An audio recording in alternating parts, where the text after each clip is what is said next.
Well, hello, my peeps. Well, today I wanted to make some cookies. I knew that I had to use up my mascarpone and my ricotta cheese and my lemon. So I went searching for a recipe. And I found a cookie recipe, lemon ricotta cookies. And no, it's not keto, but it will be by the time I get done with it. No problem there. Yeah, so it's easily convertible, and so that's what I'm going to make tonight. It's a Thursday night, and it is a great night of celebration because my mother has finally been released from being grounded for a year. So she's had her 2 shots of the vaccination, and she is free. So you will see her in the next video. You have not seen her in a year. I barely have. She's so excited that I told her to put a box together of stuff from her room and to donate to Vinnie's, and we are gonna go to the thrift store. She has not been in my new Vinnie's in my backyard. Very exciting. Anyway, I'm going to move my table around. I just love how light it is. Yeah, I could just move this around just like I did with my island. But I'll flip the table, get all my ingredients together, and then we will be right back and make the cookies.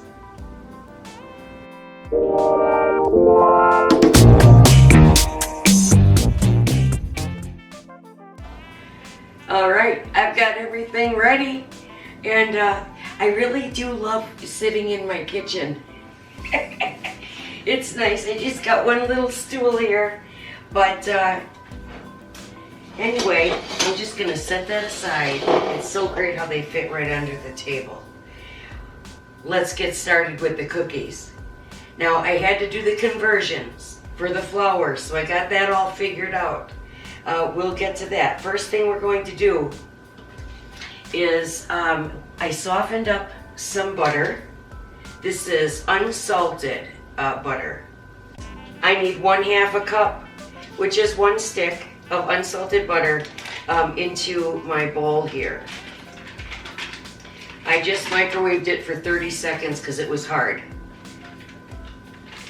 And that was perfect amount of time. So, all right, next we have 3/4 cup of sugar, which I'm using the Ricotta monk fruit sweetener for this. I'm doing this exactly like the recipe, only substituting out the non-keto ingredients. Next we have lemon zest. It says 1 lemon. However, I have really little ones, 2 little ones that are on their last leg, which is why I wanted to find a recipe with lemon in it. And I wanted to do a dessert. So I'm gonna go ahead and do both of these lemons, the zest. This is a great item I got as a product tester for Amazon. Do the second one.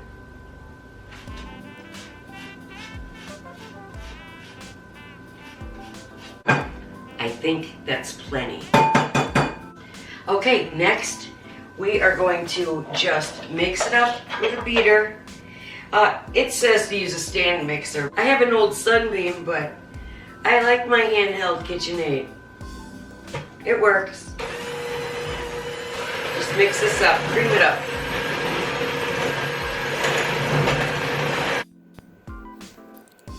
So here's my nice, very lemony sugar butter, and it smells great.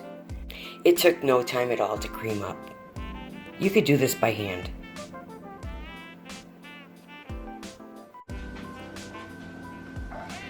Okay, this just looks really super easy. These are some really easy cookies to make. So I'm hoping that they turn out really well. All right, so next we will add a teaspoon of vanilla. I have the whole bean vanilla for my coworker Lori. She's warned me this is all I get. All right, 1 teaspoon of that. Now, not in the recipe is, I like the McCormick rum flavor too. I think will be good in this. So I'm just gonna put a little splash, a couple drops of that for a little added extra flavor. I have 1 egg. We'll put that in there. And that's been sitting at room temperature for a while. It's pretty good. Then I have a combination. I have 4 ounces, half of the container of the mascarpone, or half a cup of mascarpone, and half a cup of ricotta. Now the recipe calls for 1 cup ricotta or mascarpone. So, you know, it depends on your taste level. If you like ricotta, mascarpone, you could do a cup. You could just do you could do a cup of ricotta or a cup of mascarpone, whatever you prefer. But I think I like the half and half variety idea. So I'm just going to throw it in here. Just grab a whisk. That's all we're going to be using from now on. So. Yeah, I see no need to take the stand mixer out just to cream the butter and sugar. That seems like overkill to me. All right, now, then we have 2 cups of all-purpose flour. Okay, first I'm just going to mix this. She's very clear about not overworking this.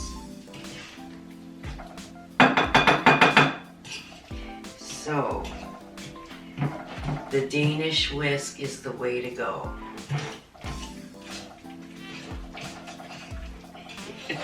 I know I'm always saying it. It's the best thing for cookies and doughs. Okay, that is not overworked. That looks like just enough. I just got the egg, you know, incorporated. All right. I have learned that it is very important to mix your flours to really make them taste good. It really, really works. So, since I need 2 cups of flour, I'm starting out with my Carbulose flour. So this is going to be my number 1 guy because I'm using a full cup of the Carbulose flour. So I'm just going to dump that in. So that's 1 cup. For my next 1/4 cup, that's how we're going to do this. I have 2 tablespoons of Pillsbury's coconut flour. Now, so that will be equivalent to a half a cup. Just 2 tablespoons. Now, the coconut flour really has an important job in here because the coconut flour is what it makes it fluffy and chewy. So, kind of important in a cookie. So I thought it was important to put the coconut flour into this recipe. All right, next I have, over here, I have a 1/4 cup of almond flour.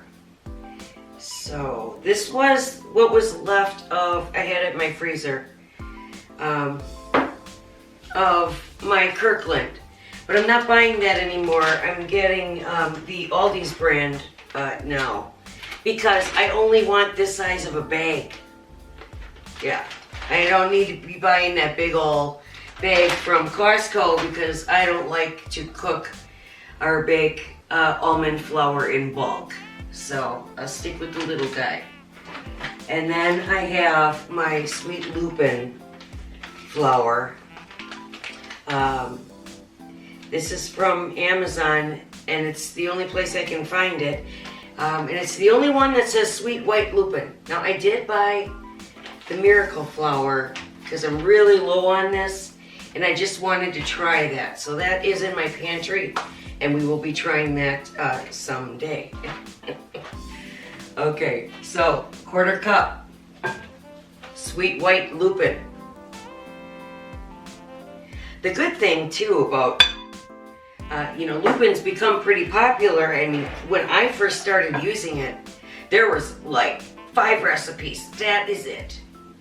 But now people are really into it, so a lot more recipes are popping up on the internet. So that is great news. I think I do need to get a mat for when I'm doing this kind of thing. Yeah, I'll have to get that. My little apron isn't helping me much. I should have wore a full apron. Okay. Alright, this is looking really good. Let's see, 1/2 teaspoon of salt. Alright, now my baking powder. Alright, I need my baking powder. I have the Argo baking powder that's aluminum free. 1/2 teaspoon of that goes in here. Oh, I gotta get it up. Oh my goodness, I'm stuck. Ah! Oh my goodness. This spoon does not fit. Alright.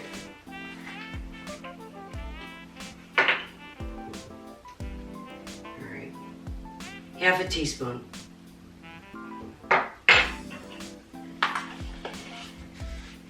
The last ingredient is 1/2 teaspoon of regular old salt. Oh, I have some right here. This is the pink salt.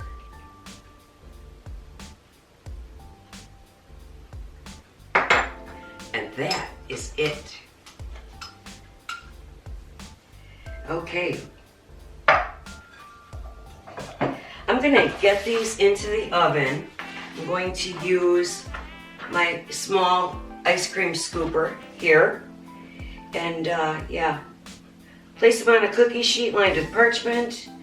And 12 to 15 minutes at 350. That's what we're gonna do. We're gonna come back and make the icing. All right, it's really quick and easy. I went ahead and grabbed my glove and trying not to overmix it, but just incorporated all the flours together here. And I'm preheating the oven. I'm going to scoop them up on a cookie sheet and we'll be back when they come out.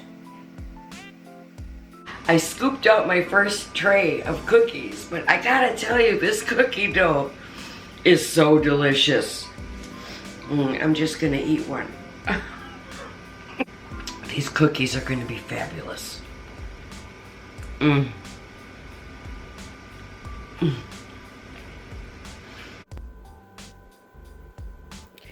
Check out these cookies. It smells amazing. Okay, so I got just a tad bit over 2 dozen, but I think my scoop was larger than the recipe creator. So these are still hot. We're gonna cool them off and we're gonna make some lemon icing. Okay, we're back to make the glaze. Well, glaze or icing, because it depends on how thick you want that on there. It could be either way. So I have the Swerve confectioner sugar. I do have the Lecanto in the pantry. However, this one was already opened, so I'm just going with the Swerve. The Lecanto would be my preferred. So there is not going to be an exact recipe. I think I am going to start out though with 3 tablespoons of my little lemon guy. And we are going to mix this to the desired consistency. I'll just pour some in here, probably about half a cup. Just start there. Yeah. I really don't even need the measuring spoon, but I don't even know if I have 3. Let's start with 2. Okay. 2 tablespoons lemon juice, and I got a little tiny owl guy whisk, and we are just gonna mix it. Right now I'm at icing, not glaze. All right, I definitely need more. I'm probably gonna be polishing this off. All right, so that's 3. Oh, I think I got it. Here it is. So that's like nice glaze. That should do it. I'm just going to spread a tiny bit on each cookie.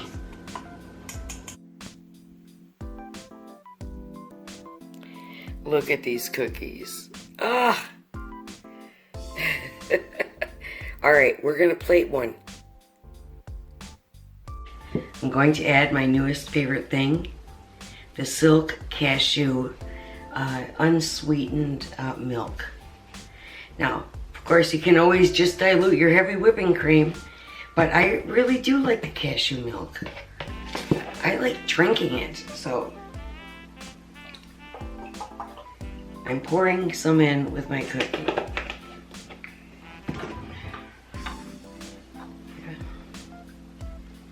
Let's see. Oh. You can clearly see how that coconut flour played its role in making this fluffy and chewy. The cookie's really, really good. Honestly, this cookie recipe is a new staple in my life. I could make more because I only used half of the ingredients, and I would probably, maybe this weekend with my mother, I'll just make more and freeze them because these are fantastic. So is that cashew milk. Thanks for stopping by for another video. Please join my Facebook group. I don't know what I have to do to promote it, honestly. But, you know, I seem to be the only one posting in there. And I want all of you to do it too, so. Yeah. I'll put a link in the description with both the recipe and the Facebook group. Because, hey, we're in this together. Let's do this. We'll see you next time.